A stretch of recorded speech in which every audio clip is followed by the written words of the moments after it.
You probably think you'd recognize a romance scam. Most people, they would. They picture something obvious. A bad profile, a strange message, a request that doesn't quite add up, something they'd catch early. But what you're looking for isn't what actually happens. Because these situations don't begin with anything that looks like a scam. They begin with something that feels normal. And if you don't understand how that turns into trust, and then into investment, you won't see it while it's happening. That's what this is about. A conversation that flows easily, messages that arrive when you expect them. Someone who remembers what you said yesterday, asks about your day today, and shows up again tomorrow. Nothing about that feels suspicious. If anything, it feels reassuring. And over time, that consistency starts to matter. Because it creates familiarity. And familiarity lowers your guard in a way nothing else does. Not through pressure, not through urgency, but through repetition. The interaction becomes part of your routine, something you expect, something you look for. And once that happens, it stops being something you evaluate from a distance. It becomes something personal. That's the shift most people don't notice. There's no single moment where it changes. No clear line where it goes from conversation to something else. Just a gradual increase in weight. What starts as casual becomes meaningful. What feels optional becomes something you don't want to lose. And that changes how you respond when something goes wrong. Because at some point, there is always a problem, a delay, a complication, something temporary that needs to be handled.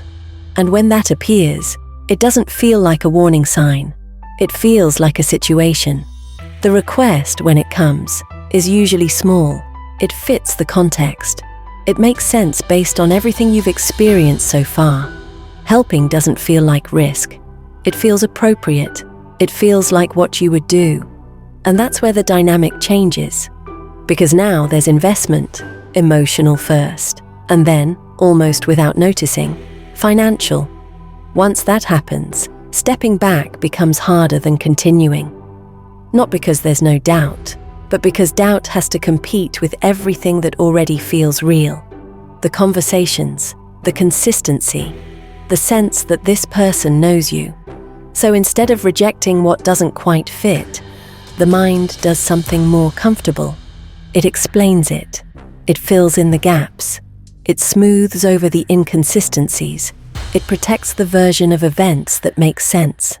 And that allows the pattern to continue. Requests grow, but gradually. Situations extend, but plausibly. Nothing changes enough in a single moment to force a clear break. From the inside, it feels like continuity. Only later, often much later, does the structure become visible. And by then, the loss isn't just financial. Because recognizing what's happened means going back through everything, every message, every moment, and seeing it differently. That's not a small adjustment. It's a complete reframing. And that's why romance scams are so effective.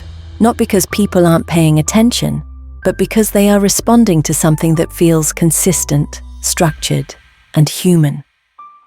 These patterns, how trust is built, how situations are introduced, and how decisions are quietly influenced, are explored in more detail in the book Break Free From and Avoid Financial Abuse. The book looks at how these situations develop, how they escalate, and what you can do if you find yourself caught inside one. Because once you can see the pattern, it stops working the same way.